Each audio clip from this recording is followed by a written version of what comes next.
Hey, what are you doing there? Oh, I thought Carolina was playing. No, they're done playing. Oh, man. They are? Oh, good. Clemson what? Let's go. You know, I thought we came out with some good defensive intensity to start the game. It was like 9-8. We had a couple kills, and then we lost our intensity guarding the basketball. And they made – how many threes did they make in the first half? 7 or 8. Yeah, they made a bunch. 6 of those were dribble threes, which – you know, those are hard shots to make, and those guys were really – yeah, they made 10. Those guys were they made – Thomas and Hill made some really big plays, but I didn't think that we were affecting the ball very well. And, you know, and on top of that, we didn't score, you know, and we had some stops in there early where we had a chance to come down and score, and we were, you know, shooting a lot of threes, weren't making them. Obviously, we went 3 for 22 in our arena, which we haven't done – I don't know if we've ever done that. And so, you know, we can slice and dice the game all we want, but I think when you look at the disparity of threes, that's the game. I thought in the second half we played a lot harder. I challenged them at halftime. I was really upset. We got stops finally. You know, we went through about a 10 stretch. I think there was a 10-minute stretch where they maybe only made 1 field goal, but unfortunately, at that point, we fouled, you know, I think 3 straight possessions. They might have made 6 straight free throws. They made 13 free throws in the second half. So we bailed them out. You know, they were putting pressure, driving the ball, but we can't foul in those situations. And then on top of that, they made 4 more threes. And so, you know, if you look at the score, you know, you have to say, well, you know, those threes really come back to haunt you, and the fact that they made 13 free throws in the second half. Again, I thought Hill and Thomas were outstanding. James was 4 for 15 from 3 coming into the game, and he banged 4. You know, it's just one of those. Hey, this is what happens when you start making shots. That basket looks a lot bigger, you know, and it didn't look too big for them early on. They were turning it over and not looking a little discombobulated, and then they got going, and we let them go. And I thought the crowd was phenomenal, and I credit them for trying to will us to the win. They were standing on their feet, wanting us to go, and we were trying. We just couldn't get over the hump. So, you know, credit to Georgia, you know, for coming in here and you know, getting a win in here, which is hard to do. You know, it's our first non-conference loss, I believe, since I've been the head coach here. You know, we shot 29% in the first half. It's just not good. And you know, credit Andrew played, you know, had a great game, 31 points, 11 rebounds. I thought he didn't really have his A game. I mean, I know that sounds crazy, but he was struggling out there a little bit. I think he's a little beat up. I thought Aaron Clark played really well defensively for us in the second half. Sparked us, got us going defensively. And so I thought that was good. So, questions? Steve, how hard is it to play without Hunter? I mean, he's a first-team All-ACC player for a reason. I know, but, you know, injuries are part of it, right? I mean, I'm never one to make excuses. We could go all the way back to last March when Damari tore his patella, you know, and then Zhao came back in the spring last year, had a great summer, and then tears his knee again, and really in a non-contact situation. You know, it's just part of it, you know, and, you know, Hunter – you know, it's a freak accident. He sprained his ankle coming off the court, you know, waving at the crowd, you know, and so, yeah, sure, we missed him. I mean, it's obvious. I mean, I think more than anything, we missed his athleticism, putting pressure on the rim, defending, you know. Yeah, we'd love to have him, but I felt like we had plenty enough to win the game, and, you know, we just didn't get it done. Steve, in the first half, without Hunter, after like that first TV timeout, your team with some different lineups, sold for a lot of 3 points. I agree. How was you unable, I guess, to get them to kind of focus on getting back to attacking the rim, something that was working? Yeah, you know, that I thought we settled. I mean, some of those were wide open, obviously, but if they're not going in, we got to go put some pressure on them, you know, at the rim and force them to play. And again, play off 2 feet, shot fake. They're going to leave their feet, get fouled, get to the line, maybe look at.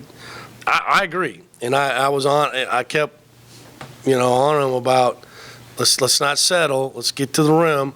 I thought we had a hard time getting there in the first half. I thought we did better in the second half. Well, obviously, we must have because we only made 3 threes, and so I thought against the zone we got some good looks, man. We had some good stuff dialed up for it. Parker got a couple wide open ones that maybe could have got us a little bit closer. We just didn't do it.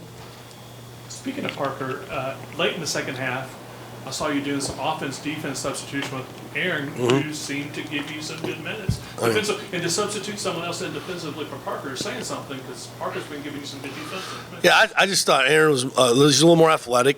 They're an athletic team. He's got a little more size. I thought he was really dialed in. Sometimes we get so caught up on, looking at the ball.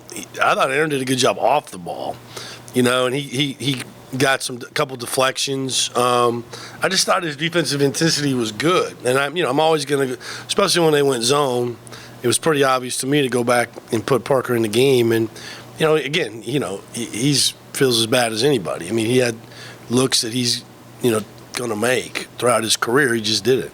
Steve, you've been such a public advocate for this league. Yeah. What thoughts or feelings has watching the ACC go 6-0 in the first and second round and Duke be up by 20 create? I mean, I think that's outstanding for our league, and it just sends the message of how good our league is, and in the depth of our leagues. Because let's be honest, where did NC State finish, in the league? And look what they're doing. And I'm not surprised. They got great players, and they got a unique player that nobody has, DJ Burns, who I have called the Dancing Bear. If you ever watched Semi-Pro, it's a great movie. I think there's a lot of coaches out there yelling Spumoni right now. Like Spumoni, man, get him off the court. I've yelled it many times. I thought Baycoat was unbelievable yesterday. They got a lot of good parts. Not just RJ and Armando, but Withers and, Trimble at the rim. But I thought Baycoat was a monster, and he's going to be – if he keeps playing like that, they're going to be a handful. I didn't get to see Duke play. Obviously, Clemson's playing now. I mean, I'm proud of those guys, and we've beaten some of those teams. I mean, I don't know. I think we're 5-4 against the field. I think we've got 12 wins against the net top 103 or something like that this year. I mean, think about our team improvement. We started at 133 in the net, and we got all the way to 25. Okay, that was our high. Finished at 43. There'll be a new one, but it don't matter now. And we're 26 into KenPom. We started way over 100-something defensive efficiency. We got to like 50s. Our offense is 22 in the country. I mean, I'm disappointed that we didn't get a chance to play in the tournament.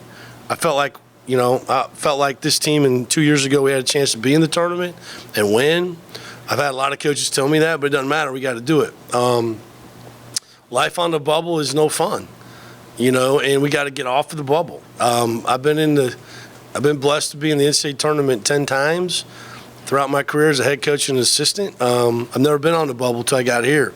We've either been in or no bubble exists in the mid-major to me. I mean, we were 36 in the net my last year at East Tennessee State. I didn't think we were getting in unless we won it. So we've got to find a way, because once you get on the bubble, then it's just, you get looked at a whole lot different, a lot of different things. But got to be in the tournament before the conference tournament. That's key, in my opinion, and that's where we got to get to. One more for me. Efton and Andrew just talked about the excitement of having a roster where everybody could return if they want to, especially given where you're at with NIL versus where you were a year ago. What's your level of confidence going into the offseason in terms of retention versus a year ago or even 2 seasons ago? Well, I feel confident about the tools that we've been given to retain our players. I think first of all, that's important. That's not always been the case. But credit to John Curry and Mitt and all the other donors that have stepped up to help.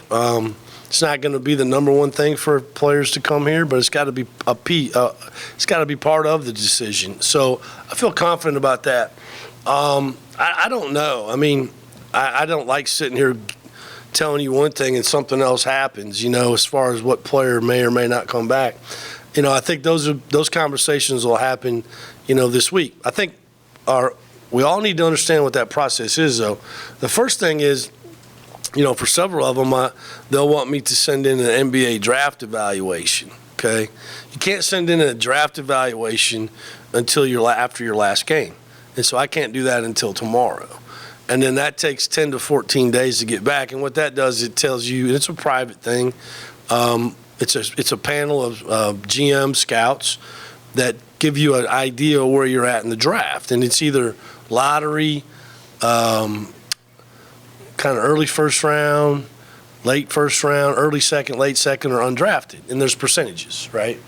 And so we'll wait for, obviously I think, Andrew and Boopy, Hunter, Cam, who am I forgetting? Efton will all probably want one of those. It's free of charge. I mean, why not? It gives you an idea where you're at. And so those things will come back, and then we'll have conversations about, what's next. And so the whole draft process has changed. What people don't really understand is there's really no workouts until the combine. And the combine is May 12th through the 19th. And so there might be a couple before that, but not any. And then, unfortunately, after the combine, then there's pro days with each agency. And then there's about a week left of maybe some more workouts before a college player has to decide on June 1 if he's going to come back or not. The NBA deadline is June 15th.